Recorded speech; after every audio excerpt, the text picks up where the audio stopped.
Hi, my name is Darren Gabbert with 345 Auction. Welcome. A little noisy because I'm standing outside of Victor Guitar. Victor Guitar is in Denver. It's on South Broadway at 1457 South Broadway. The man who owns this place is named Edward Victor Dick, and he is a Master Luthier. He started back in 1975, and he has 472 stringed instruments to his name at this point, and he has repaired something over 40,000 instruments himself. And he also, here at Victor Guitar, you can find them at victorguitar.com. He also runs the Colorado School of Lutherie, where you can learn how to build your own guitar and also repair guitars. And the reason that we're here is because of a very special guitar that came in to us for sale. The consignor purchased this guitar back when he was 14 years old at a place called Ozzy's in San Diego, California. And the guitar in question is a 1964 Stratocaster, pre-CBS, and it is in outstanding condition. Now this is Edward here, and Edward is the fellow who is going to be helping us out, doing our due diligence, making sure that this particular guitar is exactly what it's supposed to be. Now, I talked with the consignor yesterday, and he told me that he bought this when he was 14 years old. It was a little bit less than $200 when he purchased it, and he's had it ever since, one owner. It's like a garage find. And the only thing that he said has been changed on this guitar are the strings. So Edward is going to help us by giving us a chance to look at some of the various places on the guitar where there are special codes, serial numbers, and whatnot to prove. And I don't have any doubt, quite frankly, that this is in fact a 64 Strat.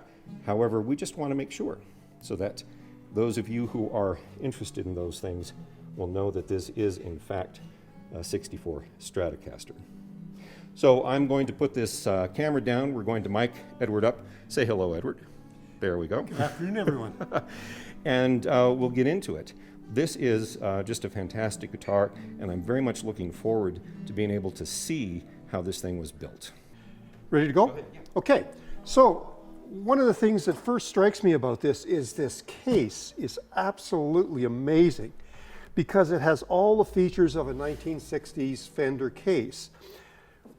Typically, when you see cases like this, they are completely beat up because the case, of course, bears the brunt of much of the wear and the traveling that this guitar has experienced. But whoever owned this guitar obviously did not travel with it, obviously did not, carry it around to gigs or whatever, but and kept it in its absolute original condition. The latches are in great condition, a little bit of oxidation. And when we open up the case, we see the guitar. I should show you the interior of the case. I don't know if you can see that, but it's got the exact appropriate color from that era. Sometimes when people have left these open for a long period of time, all this orange fabric fades quite a bit. In this case, like I say, this guitar must have been sitting in this case for an awful long time. It's always fun to look for case candy inside here, and what we have is the original, looks like the pickup, or the bridge cover here, which kind of clamps on here. Almost everybody universally took these off because they rattled so much. And this appears to be an original tremolo bar, which is very kind of cool because often these also get lost and or bent. My guess is this strap is probably from the 1960s. And so these springs, I suspect that they came out of the inside of this guitar, and a little bit later on when we take it apart, we'll have a look. But these typically had 5 springs on them when they were new. People would often take a couple of springs off in order to make the tremolo system a little more springy. And it made it a little bit more, the tremolo system a little more usable. We'll put the springs over here for now, and we'll take this off. And we'll put the case aside. And we'll talk about this guitar in general.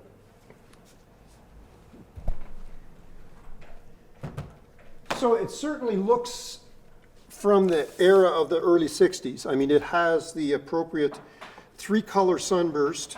One of the things that you can often date guitars, Fender guitars, from a distance just by the way that the sunburst was done. I don't know if it was the same person doing them all the time, but you know, like a 64 looks different than a 68, which looks different than a 59. And so you can often identify just how they sprayed this body and, you know, the amount of black to red to yellow that they used. So it certainly looks, you know, period, as I would call it. Same thing with the peg head. It's got the, you know, the peg. Fender changed its peg head shape a number of times over the years. And this again is that kind of, now in these days they are reproducing this Fender peg head shape and even some of the same decals and lettering here. And so that's common in some modern reproductions. But if you look at the post-CBS Stratocasters, this peg head was quite a bit larger.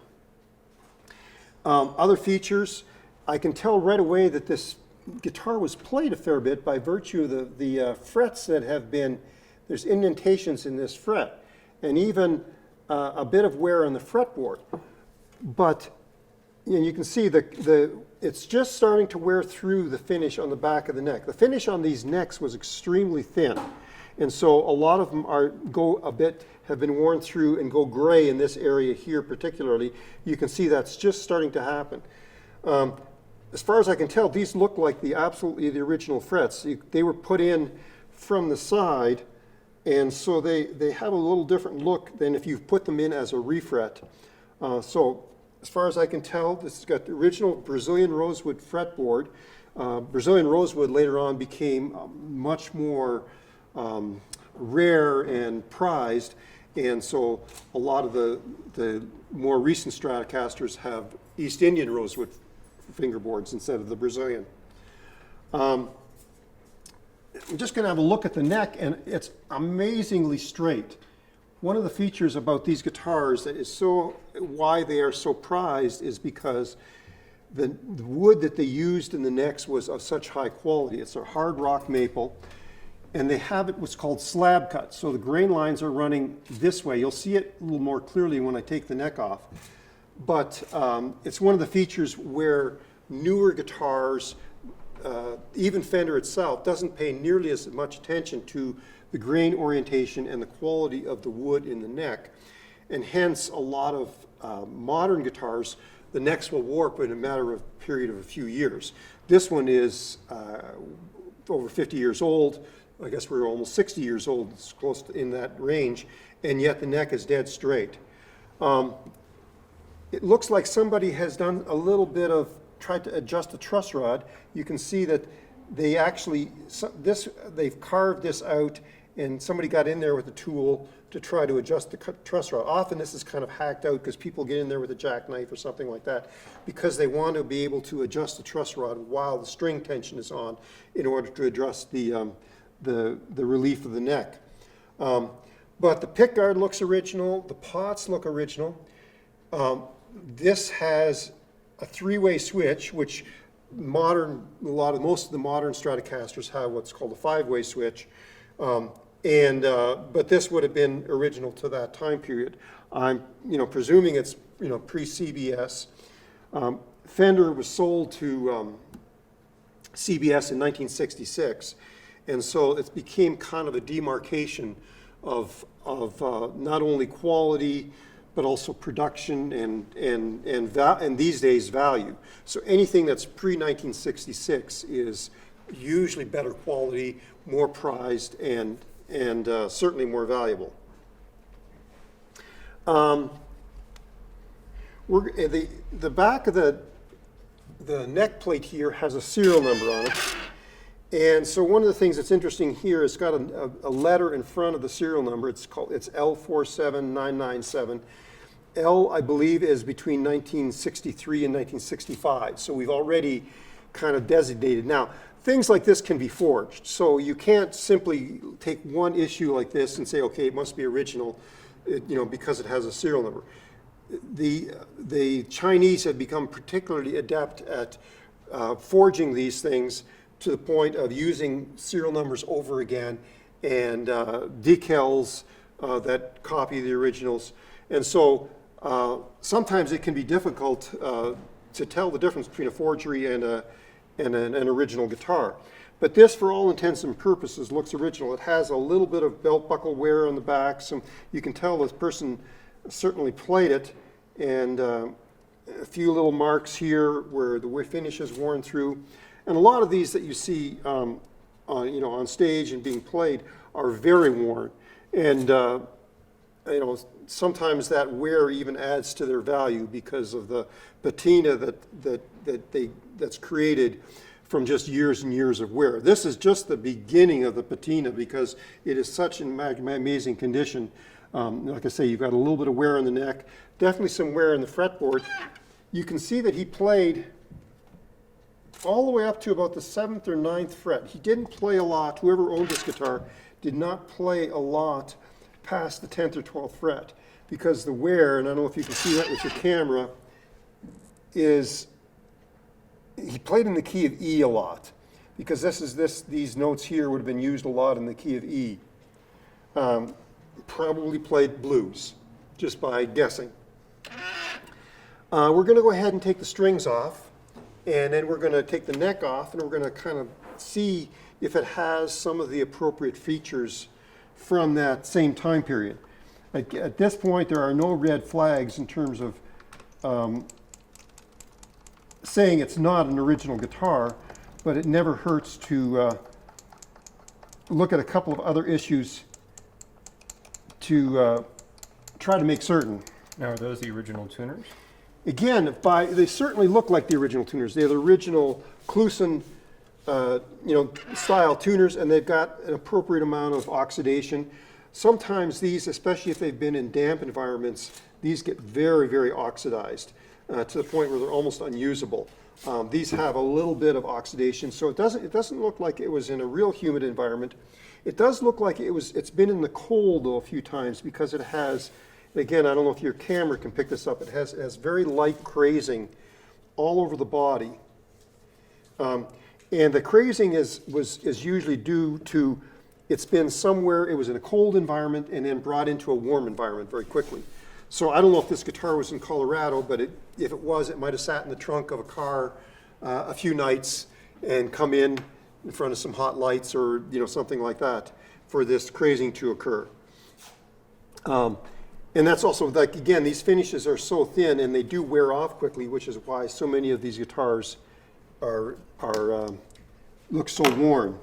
So I'm going to go ahead and take these strings off, and we'll put some new ones on when we're done.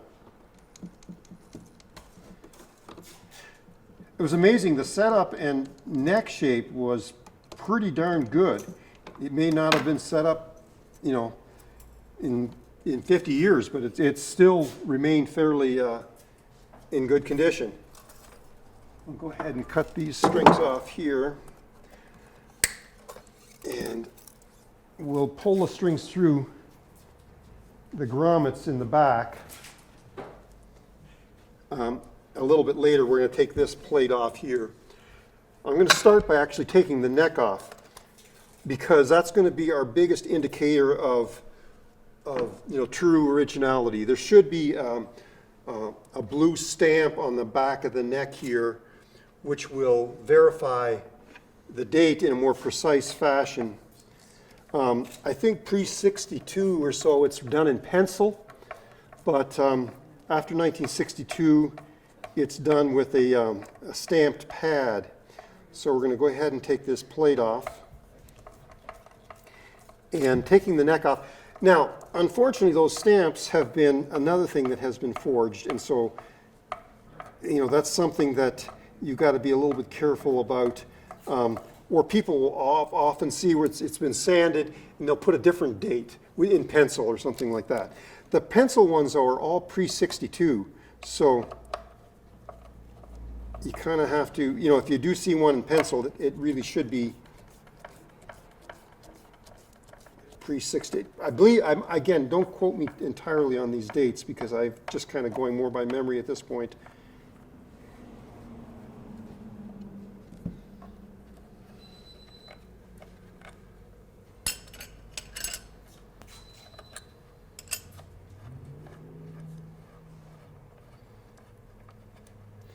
one of the things on these guitars that have been out a lot, when you take this cover off, you'll see totally different colors underneath here because this part has been exposed to light. This one, you're not going to see a vastly different color. In fact, hardly anything. You'll notice, so you can see this guitar was obviously either in the dark or in its case. I suspect in its case for much of its life. And so the neck comes off pretty easily. And so here we have a more precise date. So the number 2 indicates it's a Stratocaster. And it says obviously was built in December 1964. And the letter B, I believe, corresponds with the neck width. They made these in a couple of different neck widths. And this should be 1 5/8 if I'm not mistaken. We'll look at that.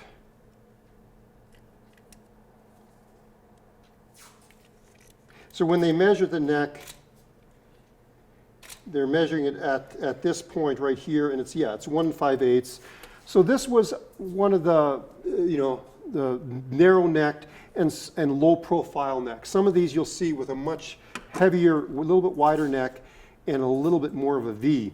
A lot of the modern players seem to like the larger neck with the more prominent V. But this has a very low-profile C-shaped neck. But this stamp looks absolutely authentic.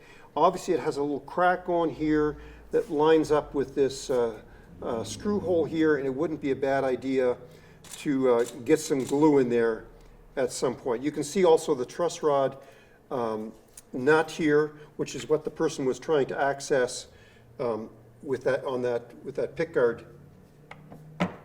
cavity here. So somebody was in there like that and was trying to use the that came out of the neck. Yeah. So these are some shims. These could even have been factory shims. So what this simply does is adjust the neck angle very, very slightly. So there's a couple shims here that like I say, they could have been put in after the fact. I'm not astute enough to be able to recognize if these were factory shims or if they were done after the fact. But it's a common practice in terms of. And that? That's an interesting thing that it says it has the number. I don't know if that's the number 3. It may have been the initial of the person who was doing the finishing. I don't know. Honestly, don't know. I've not seen the pencil marks in here. We're going to take the bridge off, and there may well be a pencil cavity. The person that worked on it, their initials on the inside of this pickup, the bridge cavity here. But it will be interesting to see if it's the same person, same lettering as that. We'll put these shims aside for now and flip this over. We're going to take this cover off. And if those springs are original, there should be only 3 springs on here versus 5. But we'll know that in a few minutes. Let's put these screws somewhere safe so they don't get lost. So yeah, so that's a perfect example of the springs, obviously, and these obviously match these springs here. And so, as far as I can tell, these springs are original to this guitar. This tremolo system can be adjusted in a couple of different ways. You have these screws here, which change the amount of tension that goes onto this bridge. Let's take these strings out of here first.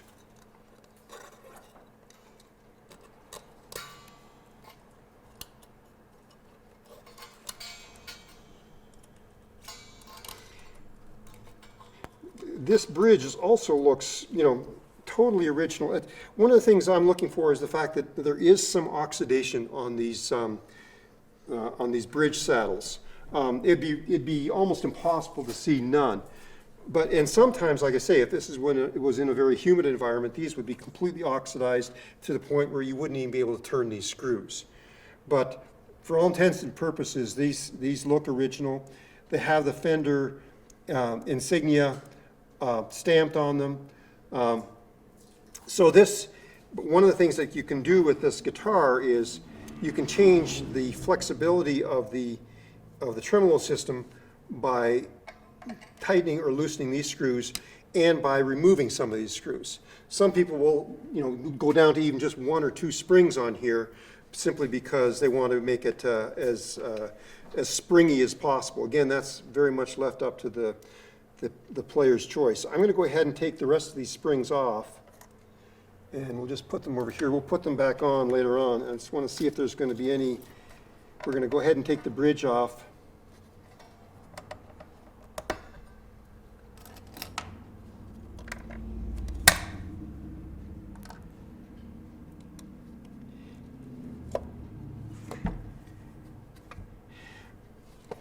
So I was half expecting to see some pencil marks in here, which I obviously are not there. And so often it was the person that worked on the guitar. I don't know if it was the person that set up the guitar or did the final assembly. I'm wondering if this individual put his initials here instead. But often you'll see some pencil marks right at this point here. I don't see any. That doesn't necessarily mean that it's not original. It just means the person decided not to sign this one or to put his initials elsewhere. We could take this bridge off, but we'll just leave that on for now. I want to look at the, so I've already mentioned that this is a 3-way switch. It's rather stiff. In fact, we're going to spray some lubricant in there and make that work a little smoother. But we're going to go ahead and take the pickguard off and have a look at the wiring, because the wiring is another indicator of that which is original versus unoriginal. And you can often tell if things have been resoldered or if pickups have been replaced. Again, I don't have any reason to believe that these pickups have been replaced, but it's always good to look inside at that wiring. And also the potentiometers will have serial numbers on them, which could potentially be used to date them and where they were made. I believe these potentiometers were made in Chicago. But again, I think you can go online and find a list of serial numbers that correspond to the correct serial numbers on the pots.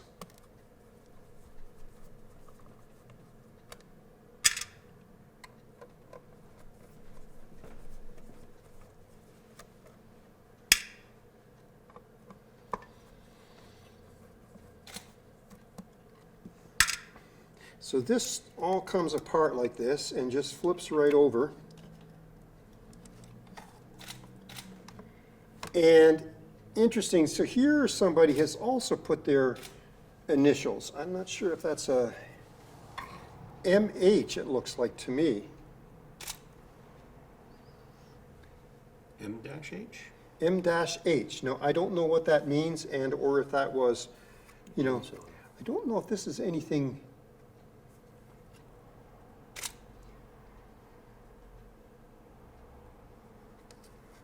And there's some pencil marks on the backs of these pickups, which I've not seen before, so I don't know what they mean. But it looks like LY17, L4.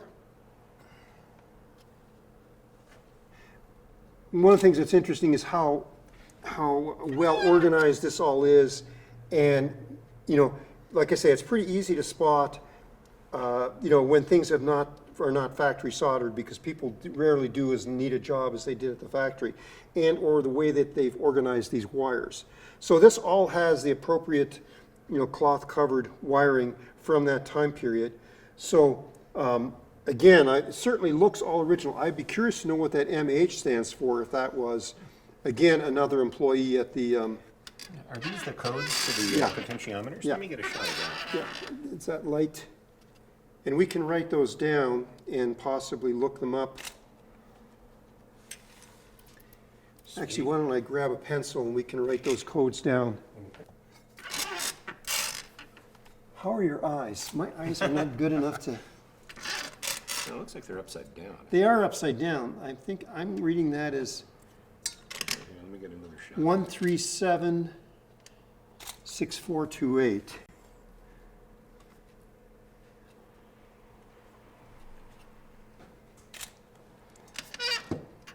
So let me zoom in on that. I've got 137-6428. Yeah, and see, there's a solder here that covered up a couple of letters as well. This one has... Let me get a shot of that. That tells me This one says 70. 70-2125 dash. Hang on. Dash what looks like 0035. Yep. Now, are each one of them going to have a different? They should be all the same capacity. They're 250K pots, what are called 250K pots, but the serial numbers were identified when they would have been built. And this one, I just want to see what the serial number is on this one here. This one, there's something I can't see. It's dash 137-6428. Which is, interesting enough, the same serial number as this one. Mm-hmm. So this one has a different serial number. Again, I'm not astute enough to know exactly what that means. Actually, Heath just mentioned that they were made by, they were in July of 1964.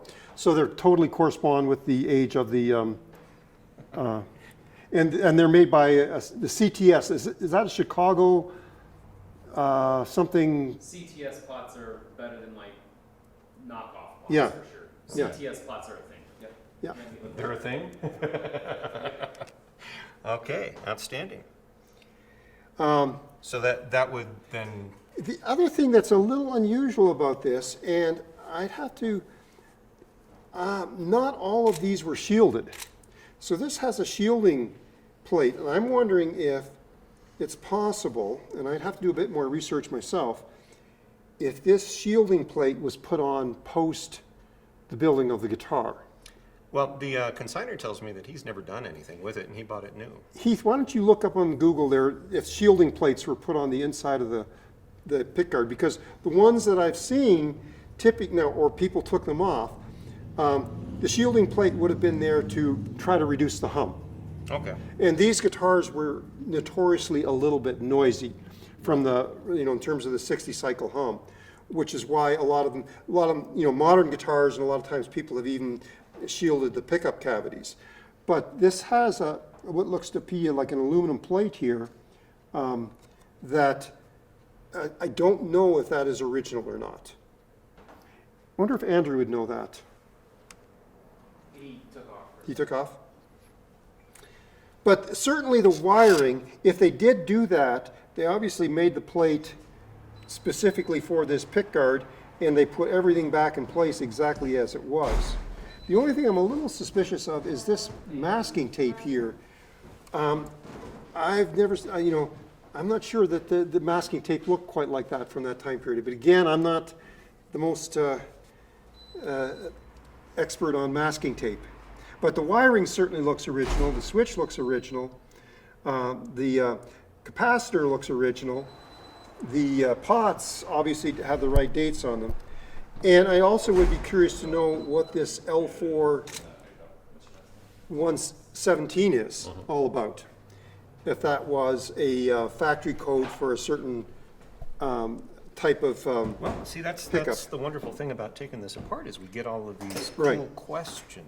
Right. But I'm happy to see that that these elements are date specific and are concurrent with the idea. You might want to, did you take a close-up a picture let of me this get as it. well? Because that capacitor is an important part of the, because that's what, that's, you know, kind of gives it the appropriate amount of tone control. Gotcha. Okay. It says SK.1X 50V. Again, it's something we can maybe look up later on. Cool. So let's put this back in place carefully so we don't disturb the wiring. Actually, before we do that, I'm going to spray some contact cleaner on this switch because it's really, really stiff. This is just a lubricant that I'm going to spray in here.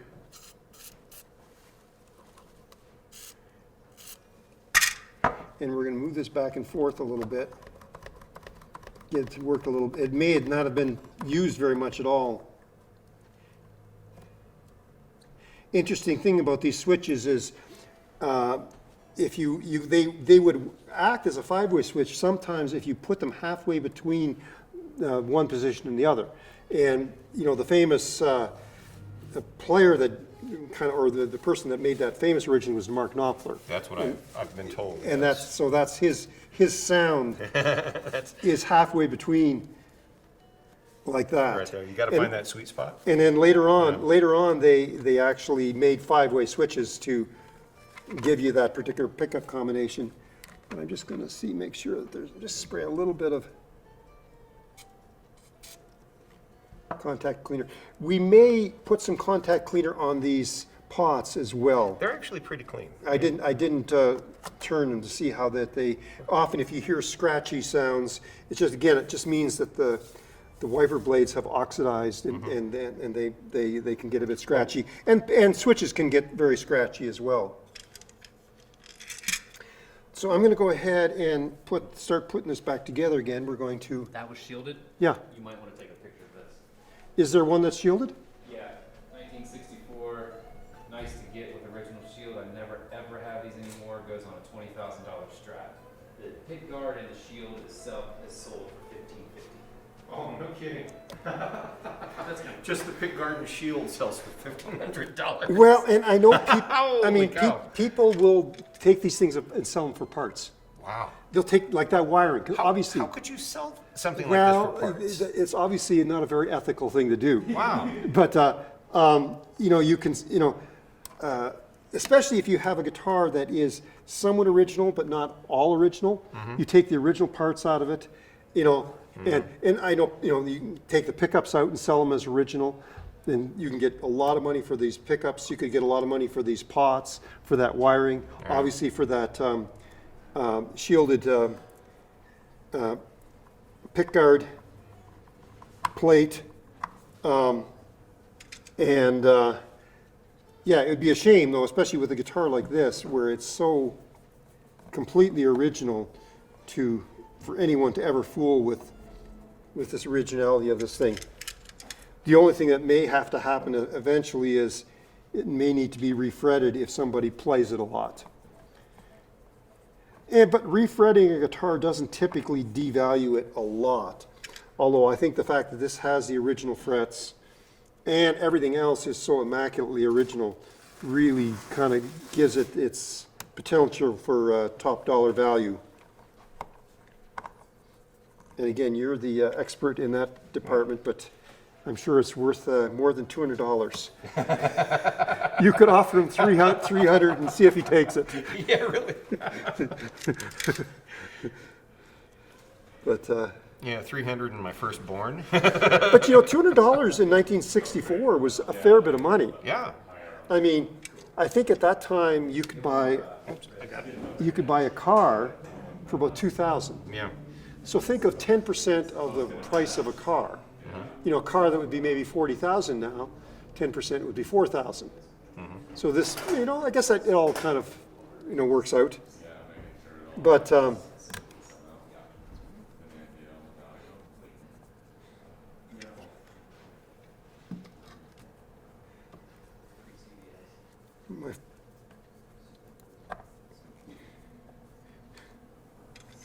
Well, you know, in doing my own research on this before I brought it up here, the tuning apparatus themselves, each one of these goes for like $100. Yeah, and again, because they're old and original. They do make reproductions, and you know, obviously, there are people out there forging things, because this is a pretty easy guitar, you know, to forge. And it's a desirable object. And it's a desirable object. So I mean, it's one thing that you got to be very wary of. And the Chinese have become really good. And then there are individuals who are out there not only forging them, but then relicking them to make them look old. And the whole business of relicking guitars has become quite a substantial business, to the point where Fender Custom Shop is even relicking their own guitars. So they'll make a reproduction of this guitar and, you know, scratch it all up inappropriately and try to make it look like it's 50 years old. I think what's cool with this one is that it looks almost new. I mean, this thing looks like it's 2 years old. I mean, there's just one or two little small spots where. Yeah, you can see there was obviously, you know, he got it, and the fact that there was that's a fairly significant amount of wear on those frets. Like that's not just somebody who played it occasionally. That's somebody who played it seriously for a number of years. Now, he may have stopped playing it. In the key of E. Yeah, he was playing in the key of E a lot. What we're going to do is we're going to put these springs back on, and I'm going to loosen this off temporarily while we put these springs on it, and then we'll tighten it back up again. It's just going to make it easier to put these springs on.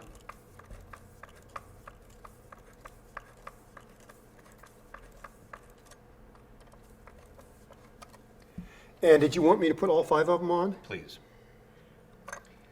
I figure they'll be better in the guitar than having me lose them someplace. Yeah, it'll make the whole tremolo system a little stiffer, but whoever buys it can deal with that themselves. yeah.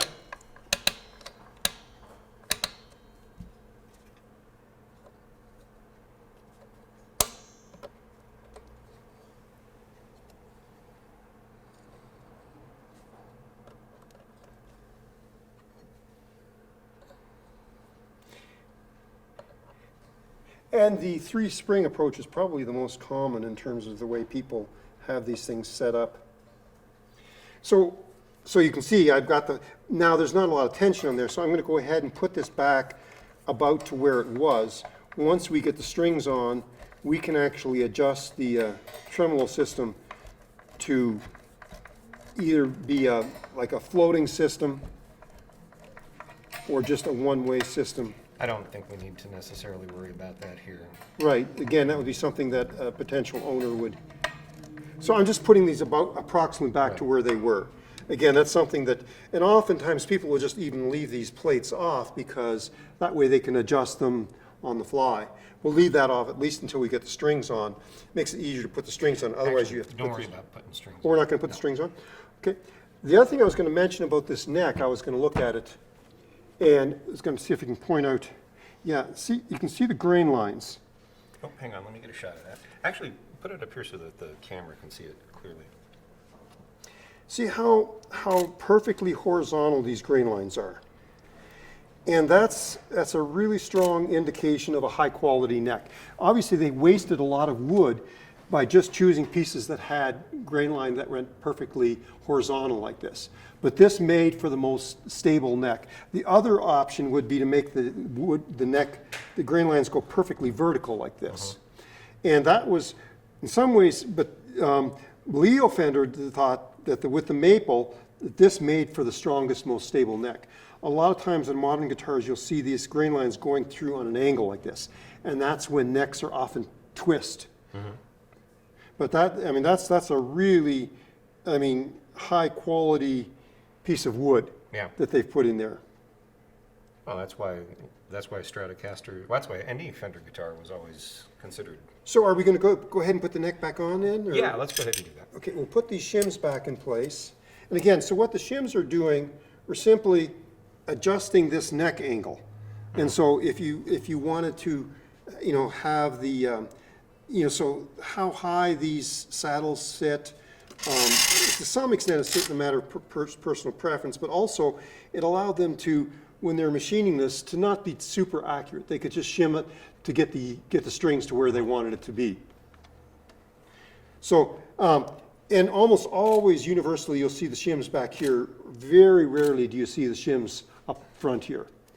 Occasionally, you'll see a shim, on the side like this, but and my guess is this is the factory shim, and this might have been a shim that someone put in after the fact. The fact that this fits in there so nicely, it looks like someone cut that with the scissors and ahead of time. So we're going to go ahead and put that back together again. Again, that little crack that's on the end of the fret of the neck there, I wouldn't be too concerned about it. But if it was something I was, if the prospective owner is concerned, I would have him, have it repaired at this point. Which seems reasonable, really. Yeah, at this point, the guitar's not going to fall apart from it, but by the same token, probably be better to throw some glue in there than to just leave it if it's in long term. What's the best way to store a guitar like this?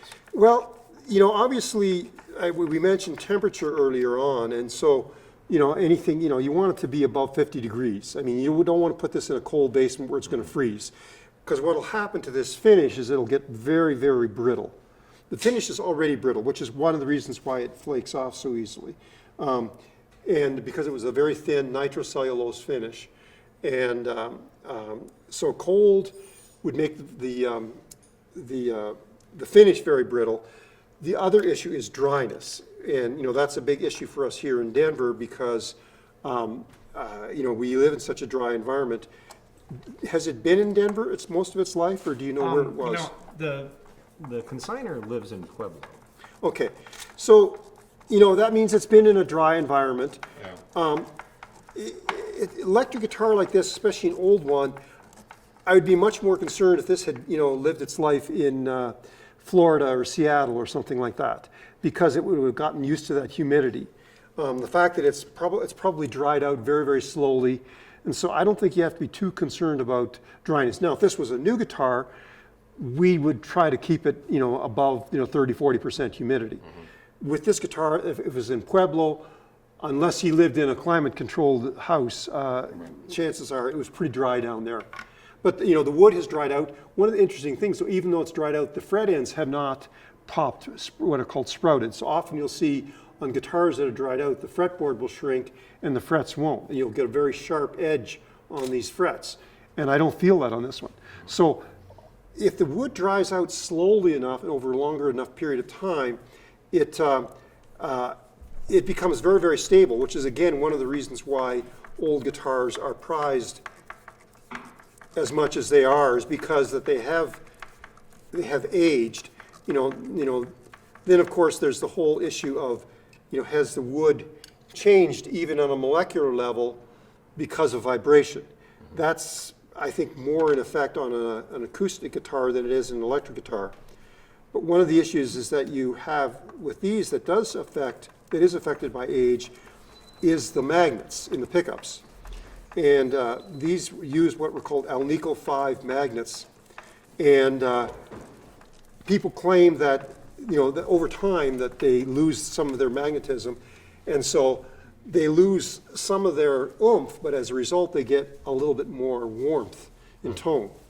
And this is one of those things that's, sometimes hard to differentiate the mythology from the reality. I don't know if anyone has ever measured, the magnetic capacity of these pickups, but it's certainly part of the lore of these instruments that they have, that the magnets have changed over time.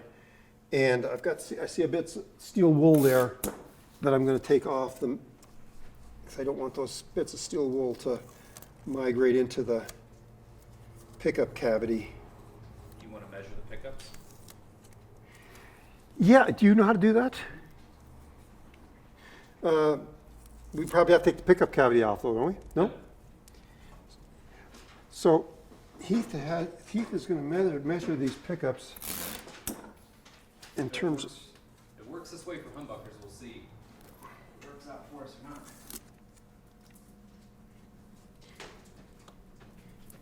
Interesting enough, he had this front pickup really turned low. So he was looking for kind of maximum differentiation between his front and his low pickup. And again, that's one of those things that is very much, and jazz players would often have them set very low. All three of them would be set very low. This one's set up quite a bit higher, so he obviously was using it in a lead position as well. But again, by the look of the wear on the fretboard, it really ends at about fret number 7 or 8.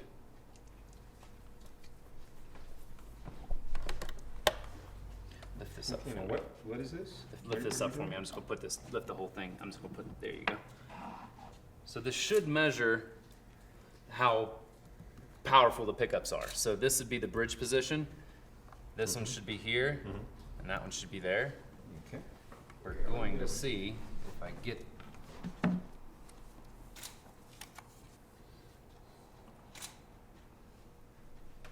says 12.49.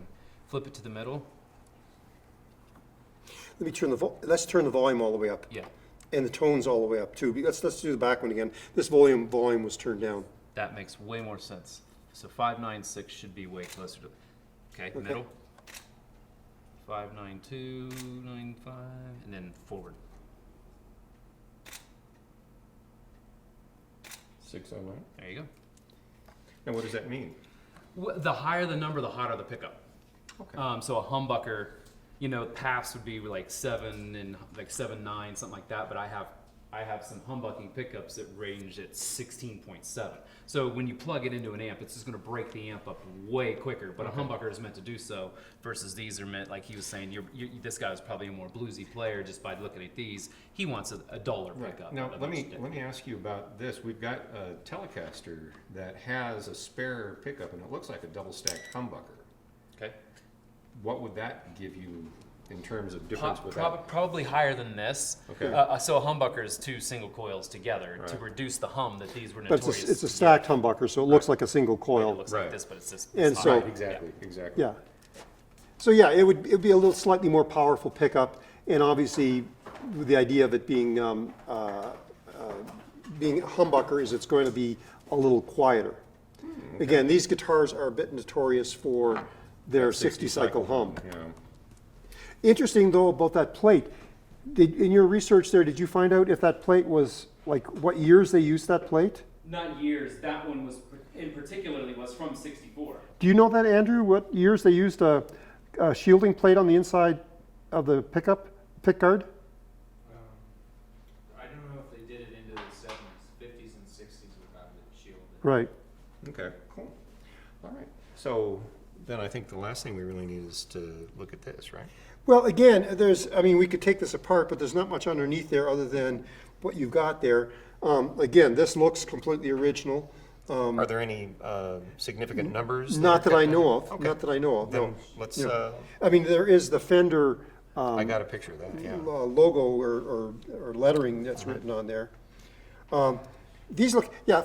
I would be pretty confident to say, that this is an all original guitar, given especially the history that you've And that mentioned. just snap on? Yeah, but people didn't like it. Like I say, it just goes like so because it would come loose, it would rattle.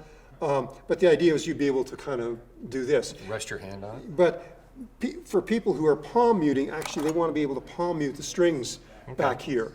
Sort of for that chicken picking sound Right. that you hear. Especially they did it more on Telecasters than they did on Right, Stratocasters. But so this kind of prevented that from happening. Gotcha. Because you had to palm mute up here, which didn't work quite as effectively. And so I've rarely seen anybody ever play with this cover on. But it's nice that it has the original cover. Yeah. It's nice that it has the original tremolo bar. Now again, if we strung it up, we would test to see how stiff that tremolo system felt, and if we wanted it a little bit more springy, or if we wanted it floating, we'd have to loosen that off quite a bit Gotcha. in order to leave a space underneath here so that you could go both back and forward. But the vast majority of the people who use these tremolo systems only use them in one direction, and they didn't use them. It was later on when you had the heavy metal people that they really wanted to get crazy with the whammy bars, and they wanted to have floating tremolos. But you can see the wear Yeah. in, you know, of the fingernail wear, you know, there especially. You know, Now, what's the difference between, say, the rosewood fretboard and other kinds of woods? 'Cause well, I mean, the Fender made an all maple neck. And so that, you know, that's, at this point, in fact, Fender really has only done actually they have some ebony ones now, but they either had rosewood fingerboards or all maple. The all maple necks, they would have to actually put the truss rod in from the back. And so they have a little, what some people call a skunk stripe going Okay. down here, a little piece of walnut, because, and it was a little less expensive way to make a neck because they didn't have to add an extra fretboard on top. A lot of the Telecasters have maple necks. But there are some Stratocasters that had maple necks, and there are some Telecasters that had rosewood necks. So it would have been a more expensive feature to have, you know, a separate fingerboard as opposed to, you know, so in other words, the neck would have been all maple. It wouldn't have had an individual fingerboard. It would have had all maple. Does And they that- typically sprayed it with a pretty heavy coat of nitrocellulose varnish. Okay. Would there be any difference in the way it felt when you played as opposed to a maple? People certainly make that point. Okay. You know, I don't know, I mean, you certainly feel the difference because what you're feeling with the maple necks is the finish. So you're feeling a glossy finish. And so sometimes people feel, they describe them as kind of sticky. And we'll have some people will actually strip the finish off their maple necks, you know, to simulate the feeling of the wood. You know, here you are feeling a little bit of the wood grain. Okay. You know, Yeah. and so especially when you're bending and stuff like that, you know, and there is a potential tonal variation too with the rosewood fingerboard, the way that it would transmit vibration versus a maple neck. A lot of this is kind of steeped in mythology though, and people have very strong opinions about it. So I don't, you know, to me they're all kind of like 2%, 5% items. In other words, that they might make a little difference, but they don't make. To me, the biggest issue is the mass of the guitar, you know, and this is an alder body, you know, versus like an ash or a maple body, and then the pickups themselves, you know, what those pickups were, how they were made, and how they were wound, and the type of magnets that were used. Okay. And again, I'm not the expert on pickup, you know, all the nuances of pickups, so I can't really give you too much indication of that. Okay. I don't have any more questions, so let's button it up. Okay. I mean, do you have anything else that stands out that you want to? No, like I say, for all intents and purposes, this guy's story is absolutely true. I think you can, you know, anybody who wants to buy this is buying an authentic 1964. And it just feels good, you know? Yeah. And we never even plugged it in, but you know, it's an original guitar, an original case. And so I think this would fetch top dollar. Okay. You know, in that market Right. of you know, people. And so my guess is, you know, probably 20, 30,000, something like that would be where you'd be looking at. Okay. But you know more about that. Have you done your research? What is it worth? Do you Well, think? Or what does he want for it? Well, what we have seen just lately is that very good condition 64 Strats are going for 25 to 30. Yeah. You know. And I would, you know, I wouldn't be surprised this one because it's so original and the case is in Yeah. such a to go for And 30. and all of it's going to go together. The case, the Yeah. guitar, Yeah. you know, where'd it go? We've got The strap. we've got the original Fender Strat. You know, I mean, Right. look at that. That is. It's not really all that worn. You've got a little Yeah. bit here, but that's it. You know? So we're not going to put the strings on right now. No. Okay.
Bye.